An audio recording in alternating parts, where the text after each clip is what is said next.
Hey Psych2Goers, and welcome to another video. Thank you all so much for the love and support that you've given us, enabling us to make yet another exploration into everyday psychology. So let's begin. Loving yourself may sound simple, but we all know how hard it is.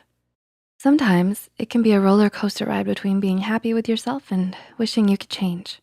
There are so many things that affect your image of yourself, and some of them may not be good. Things such as the media set false expectations and ideals. It can be a long journey to accepting this, but it's worth it.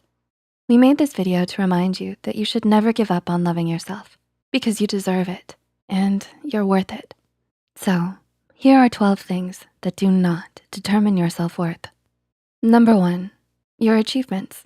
Can you relate to loving yourself so much when something goes well, but the second something goes wrong, your self-worth immediately takes a plunge?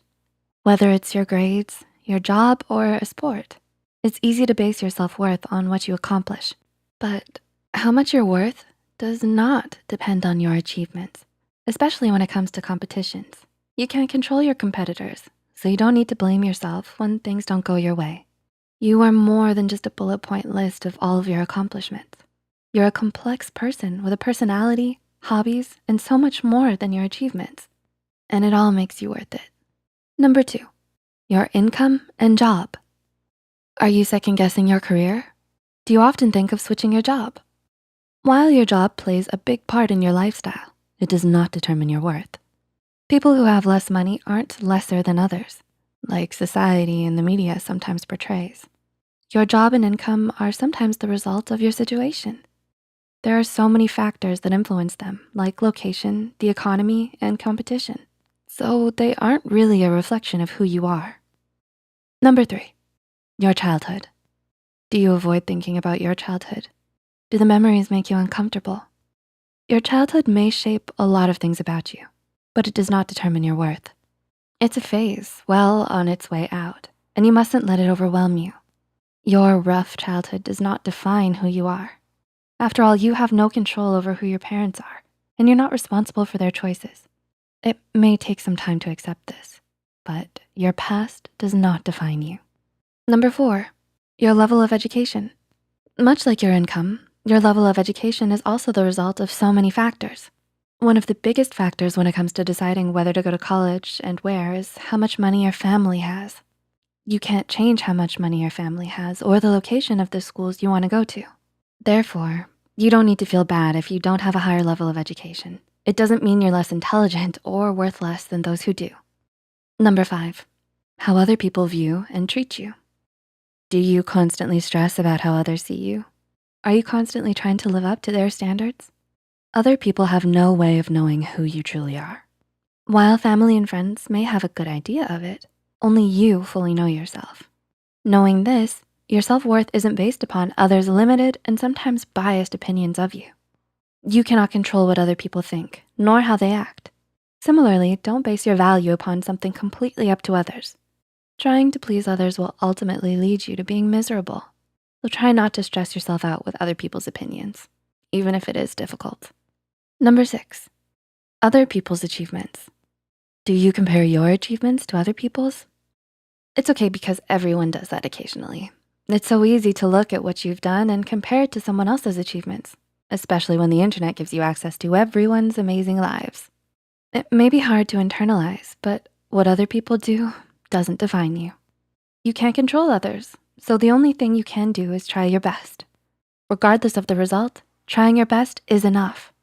After all, everyone is different with varying skill sets and experiences, so it's no use comparing two completely unique people. Number 7, your appearance. Are you unhappy with some physical feature of yours? Is there anything you wish you could change about your appearance? Chances are the answer is yes.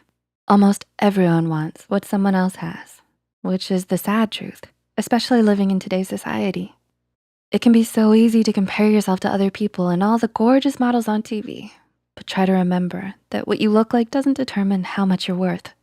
You've probably heard it before, and we know how hard it is to accept and internalize, but it's true. You don't need to feel bad because you might not look the way the people on the TV do, because everyone is beautiful in their own unique way. Number 8, your relationship status. Are you still looking for the one, but it seems like everyone you know is getting hitched? Nowadays, there's so much pressure to have a significant other and a picture-perfect relationship. It can feel as if you constantly need to be pursuing someone out of fear of being a desperate, lonely single. However, there's nothing wrong with being single. It doesn't make you less of a person because it means you're taking more time to focus on yourself and what you wanna do. You will only go for it when it feels right. While a relationship may be nice, it's not something you need to have to be valued. 9, the number of friends you have. Do you value quantity over quality when it comes to friends? Or is it difficult for you to keep up with your circle of friends?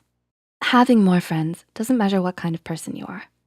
If you only have a few, it doesn't mean you're not sociable or kind, but it means you have a specific taste in people, which isn't a bad thing. You're invested in finding friends who understand and care about you. On the other hand, having more friends doesn't mean you're shallow and only interested in popularity. It means that you're friendly and open to new people. The number of friends you have doesn't say anything about your self-worth. Rather, it's the quality of your friends that really matters. 10, your social media status. Are you an avid scroller? Do you post on social media habitually or occasionally? With the amount of emphasis on social media, the world seems to revolve around how many likes you get. There is so much pressure to have a picture-perfect, aesthetically pleasing life. However, your worth is not measured by how many people like your posts. Social media is for sharing parts of your life and forming connections with people. So while getting likes may give you satisfaction, it doesn't determine your self-worth. Social media should be fun and uplifting, not a tool to gain validation. You are valid and worthy, regardless of your social media status. Number 11, your age. Both old and young people are often judged due to their age.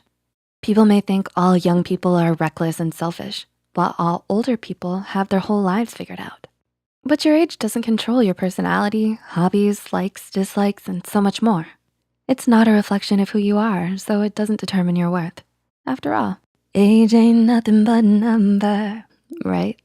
Number 12, your decision to have children. There's a lot of societal pressure to have children in order to contribute to society. But having children is completely your own decision.